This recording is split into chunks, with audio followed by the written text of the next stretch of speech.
I need to be honest about something before I start. I don't usually tell this story, not because I'm trying to be dramatic, but because every time I've tried, it ends up sounding like I'm exaggerating or leaving something out, and I'm not. It's been almost 4 years now, and I still remember it exactly the way it happened. The only thing that's changed is I've learned not to think about it too much. This was October 2022. I was driving back from my brother's place in Bozeman to Seattle. It's a long drive, around 11 hours if you don't stop. I'd spent the weekend with him and decided I'd just drive straight through so I could make it back in time for work Monday morning. I left around 6 p.m. By the time I got onto Interstate 90 heading west, the sun was already gone and it was fully dark. My car was nothing special, just a 2015 Honda Civic. Reliable. I had my phone plugged in, a couple podcasts queued up, and a few energy drinks sitting in the cup holder. I remember thinking the whole thing was simple. Just stay awake, keep driving, and I'd be home before sunrise. By the time I passed through Missoula around 9:30 p.m., the road had already emptied out. That's normal for that area. There were a few trucks, maybe 1 or 2 cars every now and then, but mostly it was just long stretches of empty highway. I stopped for gas, grabbed coffee, and got back on the road. Nothing felt wrong at that point. I was a little tired, but not enough to worry about it. Everything still felt normal. It was sometime after 11 p.m. when I first noticed the headlights behind me. And I know how that sounds. It shouldn't mean anything. But when you're driving alone on a highway at night, you start noticing patterns without realizing it. You get used to how cars move, how they pass you, how they fade away, how they behave. This one didn't behave like that. It showed up in my mirror, far back, maybe a quarter mile, and it just stayed there. At first I ignored it. I told myself it was just another driver keeping a steady speed. But after a few minutes I checked again. Same distance, same position, no change at all. That's when I adjusted my speed a little. I sped up to around 80, just to see what would happen.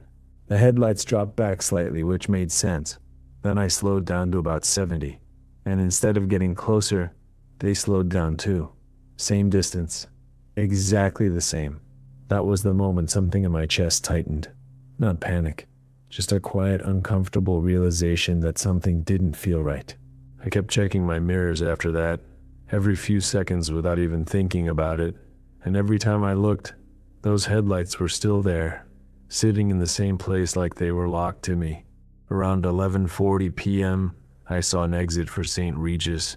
There's a rest area there. Nothing big, just a place to stop. I decided to take it. I didn't even fully think it through. I just needed to break whatever this pattern was. I signaled, slowed down, and took the exit, watching my mirrors the entire time. As I came down the ramp, the headlights behind me got brighter for a second, like they were getting closer, and then suddenly, they disappeared. Not dimmed, not fading out, just off, completely gone. I was on that exit ramp in total darkness, and even though I couldn't see the car anymore, I had this overwhelming feeling that it was still there. I didn't pull into the rest area. I didn't even hesitate. I just pressed the gas and got back onto the highway as fast as I could. And the second I merged back onto Interstate 90, the headlights came back on behind me. Same distance, same position, like nothing had changed. That's when I stopped trying to explain it, because that's not something normal drivers do. People don't turn off their headlights on a dark highway just to match someone's movement, and they definitely don't keep that exact distance for that long without ever changing it. I sped up to about 85 after that, pushing it more than I should have. The car stayed with me. It didn't matter what I did. Faster, slower, it adjusted perfectly. For the next hour, nothing changed. It was just me, the road, and those headlights behind me.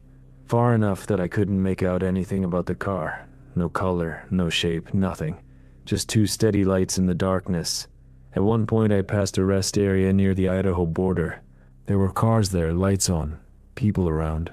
I remember thinking I should stop, that I'd be safer if I did, but something in me didn't want to. It felt like if I stopped, that car would stop too, and then whatever this was would become real in a way I wasn't ready for. So I kept driving. By the time I crossed into Idaho, it was past 1 a.m., The road got darker, more isolated. Long stretches where there was nothing but forest on both sides. No lights, no buildings, just the road cutting through the dark. And that car, still behind me, still holding that distance like it was locked in place. At some point I noticed another car ahead of me, far off in the distance. I was slowly catching up to it, and for some reason that made everything worse. It felt like I was stuck between 2 points, like I was being held there. I slowed down a little. The car behind me slowed down too. For a while it felt like all three of us were moving together, perfectly spaced out. And I know how crazy that sounds, but that's exactly what it felt like. Eventually the car ahead took an exit and disappeared, and just like that, I was alone again. Just me, and the headlights behind me. That's when it really hit me. I remember my vision getting blurry, and I realized I was crying. Not loudly, not out of control, just quiet tears while I kept driving, because I didn't know what to do. I didn't know what this was, and I couldn't explain it in a way that made sense. I thought about calling 911, but what would I even say? There was no crime, no threat I could describe, just a car that wouldn't leave. So I kept going. Around 2 a.m., I was deep into Idaho, completely alone on the road. No traffic, no lights, just darkness in every direction. And that's when a thought hit me that made everything worse. What if they followed me all the way home? What if I led them right to where I lived? That idea stayed in my head, and I couldn't shake it. I sped up again, trying to put distance between me and something that refused to fall back. I passed through Kellogg around 2:45 a.m. There was a police station there. I saw it clearly. I could have pulled in. I could have stopped everything right there, but I didn't. I just kept driving, because stopping felt worse than continuing. It felt like the moment I stopped, I'd lose whatever control I still had. By 3:30, I wasn't thinking clearly anymore. I took a random exit that wasn't even on my route, just to see if the car would follow. It did. Every move I made, it matched. Speed up, slow down. It didn't matter. It was like I was connected to it somehow, like there was no way to break away. Eventually, I got back onto the highway and just kept heading west, towards Seattle, because that was the only direction that made sense anymore. Around 4:45 a.m., the sky started to lighten just a little. Not enough to see clearly, but enough to break the complete darkness. And for the first time in hours, something shifted. The fear didn't go away, but it changed. And then, without warning, the headlights behind me turned off again. This time, they didn't come back on. For the next 45 minutes, I drove with nothing behind me, just empty darkness. But I knew it was still there somewhere. The absence of those lights didn't feel like relief. It felt worse. By the time I reached Spokane around 5:30 a.m., there was enough light and traffic that everything started to feel unreal. Like maybe I'd imagined it. Like my brain had filled in things that weren't there. I pulled into a truck stop, went inside, got coffee, and sat there for a while trying to calm down. When I went back outside, there was nothing. No car, no sign of anything out of place. I drove the rest of the way home like a normal person. Nothing ever happened to me. But for those 4 hours, I was completely certain that something was wrong. Not in a vague way. In a way you feel in your body, like a warning you can't turn off.